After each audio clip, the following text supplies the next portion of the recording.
Hi అండి అందరికీ. ఈరోజు ఒక వీడియోలో స్నాక్స్ ఐటెంగా ఒక రెసిపీ అయితే చూపించబోతున్నాను. అది మనము పులిసిపోయిన దోసపిండితో పునుగులు ఇలా చేసుకుంటే చాలా బాగుంటాయండి. చూడండి, లోపల పిండి గుడక లేదు, చాలా బాగుంది. ఇట్లా ఎర్ర చట్నీ చేసుకొని అద్దుకొని తింటే చాలా బాగుంటుంది.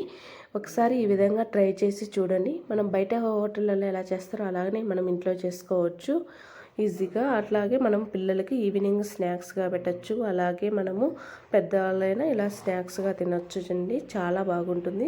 మరి లేట్ చేయకుండా వీడియోలు అయితే చూసేసేయండి, చాలా బాగుంటుంది. మరి ఎక్కువగా మనము ఇట్లా మిగిలిపోయిన దోసపిండితోనే ఈవినింగ్ స్నాక్స్గా చేసుకుంటాం కదా. ఇప్పుడు నేనైతే చూడండి, ఆ కప్పుతోటి 2 కప్పులు అయితే దోసపిండి తీసుకున్నాను. ఇట్లా ఆ కప్పుతోటి 2 ఇట్లా తీసుకోవాలి దోసపిండి. ఆ తర్వాత మనం ఇందులోకి పచ్చిమిర్చి యాడ్ చేసుకోవాలి. 2 సన్నగా కట్ చేసుకొని వేసుకోవాలి. ఒక పెద్ద సైజు ఇట్లా ఉల్లిపాయ కట్ చేసుకొని వేసుకోవాలి. అలాగే కరివేపాకు కూడా సన్నగా కట్ చేసుకొని వేసుకోవాలి. కొత్తిమీర, 1 స్పూను జీలకర్ర, ఇంకా రుచికి తగినంత సాల్టు, ఇంకా వాటిలోకి వచ్చేసి వంట సోడా కొద్దిగా వేసుకొని ఇవన్నీ బాగా మిక్స్ చేసి కలుపుకోవాలండి.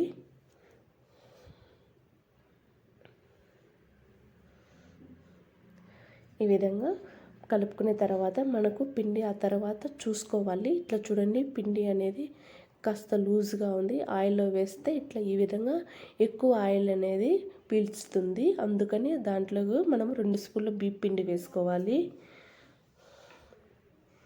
ఇట్లా 2 స్పూన్లు బియ్యం పిండి వేసుకుంటాం వల్ల ఆయిల్ అనేది ఎక్కువ పీల్చుకోదు, తక్కువ పీల్చుకుంటుంది. ఇట్లా అలాగే 2 స్పూన్లు మైదా కూడా వేసుకోవాలి.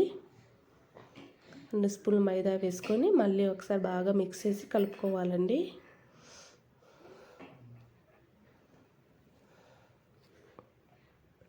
ఇట్లా స్పూన్తో కానీ చేత్తో కానీ కలుపుకోండి.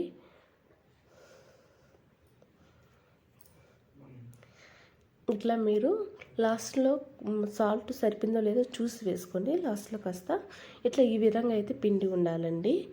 ఇక్కడ ఇప్పుడు పిండి అనేది పక్కన పెట్టేసుకొని కలుపుకోవడం అనేది పక్కన పెట్టేసుకొని ఈ విధంగా స్టవ్ వెలిగించి కడాయిలో తగినంత ఆయిల్ అయితే వేసుకోవాలి.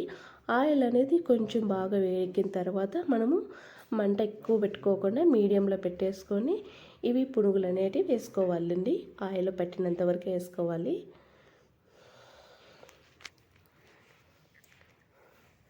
ఇట్లా అన్నీ ఆ విధంగా వేసుకోవాలి. ఆ తర్వాత కొంచెం మంట పెట్టుకోవచ్చు, ఎక్కువగా వేసిన తర్వాత పెట్టుకోవచ్చు. వేసేటప్పుడు కొంచెం తగ్గించుకొని వేసుకోవాలండి. మంట అనేది మీడియంలో పెట్టేసుకొని ఇలా వేసుకోవాలి. ఆ తర్వాత వేసిన తర్వాత వెంటనే ఇట్లా తెరదిప్పుకోవద్దు. తర్వాత కొంచెం కాలిన తర్వాత తెరదిప్పుకోవాలి. ఇవి మంచి ఒక గోల్డెన్ కలర్గా రావాలి, మంచి గోల్డెన్ కలర్గా రావాలండి.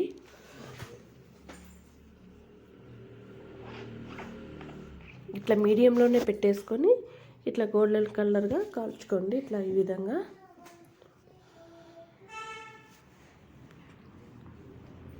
చూడండి. ఇంకా అన్నీ ఆ విధంగా కలర్ వచ్చేటట్టుగా చూసుకోవాలి.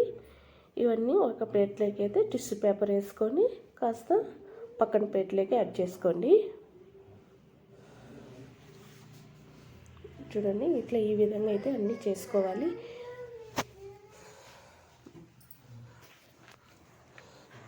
అదేవిధంగా మళ్ళీ ఇంకొకసారి వేసుకొని ఇట్లా ఈ విధంగా ఒకసారి వేసిన తర్వాత వెంటనే తిరదిప్పుకోకుండా కొంచెం కాలిన తర్వాత మళ్ళీ ఒకసారి బౌల్ చేసుకోవాలి. ఆ విధంగా ఈ మాత్రం ఈ విధంగా కలర్ రావాలి. మరి ఎక్కువగా ఆ కలర్ రాకూడదు, బాగా గోల్డెన్ కలర్గా ఉండాలి కలరు. ఎందుకంటే మనం కొంచెం మీడియం పెట్టేస్తే మంట అనేది ఈ విధంగా లోపల పిండి అనేది పచ్చిగా ఉండదండి, అందుకు బాగుంటుంది. ఇట్లా చూడండి, దీంట్లోకి ఎర్ర చట్నీ వేసుకొని ఇట్లా ఈ పునుగులు చేసుకొని తింటే మనం బయట ఎట్ట తింటాము హోటల్లో అట్లా చాలా బాగుంటుంది. ఎక్కువగా బయట ఇట్లా ఎర్ర చట్నీ పునుగులు చేసి అమ్ముతూ ఉంటారు. మనం కూడా ఇంట్లోనే ఇలా ఈజీగా చేసుకొని తినొచ్చు.